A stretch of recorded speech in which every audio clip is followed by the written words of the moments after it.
കാർത്തി കല്യാണി. ഇത് ഒരു ഷോർട്ട് ഫിലിമാണ്. യൂട്യൂബിലാണ് ഈ സാധനം റിലീസ് ചെയ്തിട്ടുള്ളത്. ഗോവിന്ദ് പത്മസൂര്യയുടെ GPയുടെ യൂട്യൂബ് ചാനലിൽ പോയി കഴിഞ്ഞാൽ കിട്ടും. പുള്ളിയാണ് പ്രൊഡ്യൂസ് ചെയ്തിരിക്കുന്നത്. ഈ ഒരു സിനിമയുടെ പ്രത്യേകത എന്താണെന്ന് വെച്ച് കഴിഞ്ഞാൽ ഇതിനകത്ത് അഭിനയിച്ചിരിക്കുന്ന ആരും ഒരു രൂപ പോലും സാലറി വാങ്ങിക്കാതെയാണ് അഭിനയിച്ചിരിക്കുന്നത്. അതായത് ഇതിനകത്ത് GP ഉണ്ട്, അഞ്ജു കുര്യൻ, ജോണി ആൻ്റണി, അനിക, പിന്നെ അക്ഷയ് രാധാകൃഷ്ണൻ, കോട്ടയം പ്രദീപ്, അങ്ങനെ കുറേ ആളുകളുണ്ട്. അതായത് ഷിയാസ് കരീം, ശോഭ വിശ്വനാഥ്, അങ്ങനെ കുറേ അധികം നമുക്കറിയാവുന്ന ആക്ടേഴ്സ് ഉള്ളൊരു സിനിമയാണ്. ഇതിൻ്റെ ഒരു ഷോർട്ട് ഫിലിം എന്ന് പറയാൻ പറ്റില്ല, കാരണം 1.25 മണിക്കൂറുള്ളൊരു സിനിമ, ഒരു മ്യൂസിക്കൽ മൂവിയാണ്. ഇതിനകത്ത് എടുത്തു പറയണത് ഇതിൻ്റെ മ്യൂസിക്, സോങ്സ് ചെയ്തിരിക്കുന്നത് എല്ലാം ഗംഭീരമാണ്. അത് മ്യൂസിക് ചെയ്തിരിക്കുന്നത് ജോയൽ ജോൺസും പിന്നെ ശ്രാവൺ ശ്രീധർ, കീതൻ, അത് കൊള്ളാം പേരുള്ളൂ, കീതൻ, അങ്ങനെ പറയുന്ന എനിക്കൊന്ന് പുതിയ ആൾക്കാരാണ്. ഈ ഒരു സിനിമ എഴുതിയിരിക്കുന്നത് മിറാഷ് ബിച്ചുവാണ് എഴുതി സംവിധാനം ചെയ്തിട്ടുള്ളത്.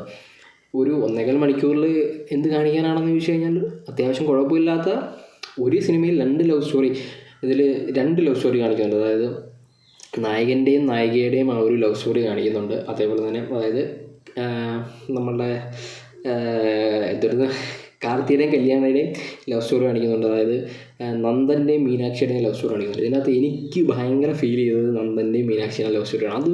അത് ഗംഭീരമായിട്ട് 2 പേരും, അത് ഒന്ന് അക്ഷയ് രാധാകൃഷ്ണനും എനിക്ക് തോന്നുന്നു, പിന്നെ നായികയുടെ പേര് ഞാൻ ഓർക്കുന്നില്ല.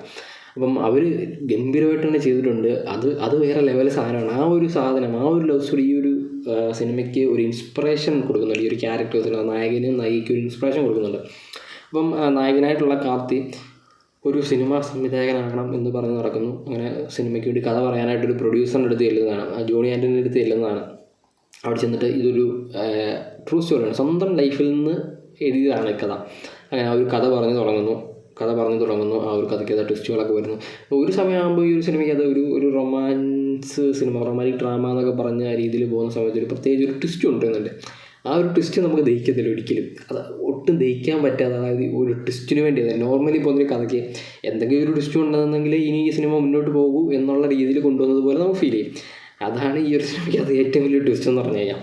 അതിനുശേഷം ഈ നായകൻ കഥ പറയുന്നതും, അതായത് നമ്മുടെ കല്യാണിക്ക് ഉണ്ടാകുന്ന ചെറിയൊരു പ്രശ്നം, സ്വിമ്മറായിട്ടുള്ള കല്യാണിക്ക് ഉണ്ടാകുന്ന ഒരു പ്രശ്നവും, പിന്നെ ആ ഒരു നീന്തൽ മത്സരത്തിൽ പങ്കെടുക്കാൻ പറ്റില്ല എന്നൊരു ഘട്ടം വരുന്നതും, നായകൻ ഇതിനെ സഹായിക്കുന്നതും, നായകൻ തൻ്റെ കരിയർ പോലും വേണ്ട എന്ന് വിചാരിച്ചിട്ട് കല്യാണിയെ സഹായിക്കാനായിട്ട്, അല്ലെങ്കിൽ ഭാര്യയെ ഹെൽപ്പ് ചെയ്യാനായിട്ട് പോകുന്നതും, ഭാര്യയ്ക്ക് ഒരു സ്വർണ്ണ മെഡൽ നേടിക്കൊടുക്കുന്നതൊക്കെയാണ് ഈ ഒരു കഥ പറഞ്ഞു പോകുന്നത്. അപ്പം അങ്ങനെ പറഞ്ഞു പോകുന്നതിനകത്ത് കുറേ അധികം സോങ്സും ബാക്ക്ഗ്രൗണ്ട് സ്കോറും എൻ്റെ മോനെ കിടിലൻ സാധനമാണ്. അതിനകത്ത് ഞാൻ ആദ്യം പറഞ്ഞില്ല, നന്ദൻ്റെ മീനാക്ഷിനെ അപ്പോഴൊരു സാധനം, ഒരു പാട്ടൊക്കെ വരുന്നുണ്ട്, കിടിലം. ഇതിനകത്ത് പിന്നെ അഞ്ജു കുര്യൻ നമുക്കറിയാവുന്നതാണ്. പിന്നെ അനിക എന്ന് പറയുന്നത് കല്യാണിയുടെ എനിക്ക് ടീനേജ് കാണിക്കുന്നതാണ്. അഞ്ജു കുര്യൻ വലുതായിട്ടുള്ളത് കാണിക്കുന്നു. അങ്ങനെ പോയിട്ട് ഈ ഒരു ക്ലൈമാക്സിൽ ഇതെങ്ങനെ സിനിമ എടുക്കുമോ ഇല്ലയോ, പ്രൊഡ്യൂസർ സമ്മതിക്കുമോ ഇല്ലയോ എന്നൊക്കെയാണ് ഈ സിനിമ പറഞ്ഞു പോകുന്നത്. എന്തായാലും ബോറടിക്കില്ല എന്നറിയാം. 1.25 മണിക്കൂർ ബോറടിക്കാതെ കാണാൻ പറ്റും. കാരണം ഇതിൻ്റെ ബാക്കി സാധനങ്ങളെല്ലാം, ബാക്കി ക്രൂസ് എല്ലാം ചെയ്തിട്ടില്ലാണ്. സിനിമാറ്റോഗ്രഫി ആയാലും, എഡിറ്റിംഗ് ആയാലും, സോങ്സ് ആയാലും, അതേപോലെ തന്നെ കോസ്റ്റ്യൂംസ് ആയാലും, ഒരു ചെറിയ സിനിമ ഭയങ്കര കോസ്റ്റ് എഫക്റ്റീവായിട്ട് ചെയ്തിട്ടുള്ള സിനിമ എന്നൊക്കെ വേണമെങ്കിൽ പറയാം. പ്രത്യേകിച്ച് സാലറി ആരും വാങ്ങിച്ചിട്ടില്ല. പിന്നെ ആകെയുള്ളത് ഷൂട്ടിങ്ങിൻ്റെ, ഇതിപ്പോൾ 0 കോസ്റ്റിൽ ഒരു സിനിമ എടുക്കണമെന്ന് പറഞ്ഞാൽ കുറച്ച് ചിലവുകൾ വരുമല്ലോ. അതായത് കോസ്റ്റ്യൂംസ്, പിന്നെ ട്രാവൽ ആൻഡ് എക്സ്പെൻസ്, പിന്നെ ക്യാമറ, ഡ്രോൺ ഷൂട്ട്, അങ്ങനെ കുറേ സാധനങ്ങൾ വരും. അതൊക്കെയാണ് ഇതിനകത്ത് ഏറ്റവും വലിയ എക്സ്പെൻസായിട്ട് പോകുന്നത്. എന്നാലും അവർ എനിക്കൊന്ന് കോസ്റ്റ് എഫക്റ്റീവായിട്ട് വളരെ നന്നായിട്ട് ചെയ്യാനായിട്ട് ശ്രമിച്ചിട്ടുണ്ട്. കുറേ അധികം നല്ല ഷോട്ട്സും, അതായത് ഈ ഒരു ഡയറക്ടർ നല്ലൊരു സ്റ്റോറി കൊടുത്തു കഴിഞ്ഞാൽ പുള്ളി അത് നന്നായിട്ട് വർക്ക് ചെയ്യുമെന്ന് എനിക്ക് ഫീൽ ചെയ്തു ഈ ഒരു സിനിമ കണ്ട സമയത്ത്. വേറെ സിനിമ ഒന്നും ചെയ്തിട്ടില്ലെന്ന് തോന്നുന്നു. അപ്പം ഒരു നല്ല സ്റ്റോറി കൊടുക്കുകയാണെന്നുണ്ടെങ്കിൽ പുള്ളി നന്നായിട്ട് വർക്ക് ചെയ്യും. നല്ലൊരു ഡയറക്ടറാണ്, നല്ല രീതിയിൽ സ്റ്റോറി പറയാൻ അറിയാമെന്ന് നമുക്ക് ഈ ഒരു സിനിമ കാണുന്ന സമയത്ത് ഫീൽ ചെയ്യും.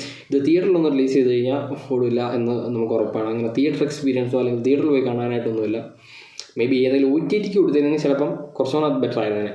ഇത് യൂട്യൂബിലാണ് എങ്കിലും ഇതിനകത്ത് ഒരു മ്യൂസിക്കൽ സിനിമ എന്ന് പറയുമ്പോൾ 1.25 മണിക്കൂറിൽ അത്യാവശ്യം ബോറിംഗ് ഇല്ലാതെ നമുക്കൊരു റൊമാൻറ്റിക് ഡ്രാമ മ്യൂസിക്കൽ സാധനം കണ്ടിരിക്കാനായിട്ട് നമുക്ക് കിട്ടുന്ന ഒരു ഫുൾ സാറ്റിസ്ഫാക്ഷൻ കിട്ടുന്നൊരു സിനിമയാണ്.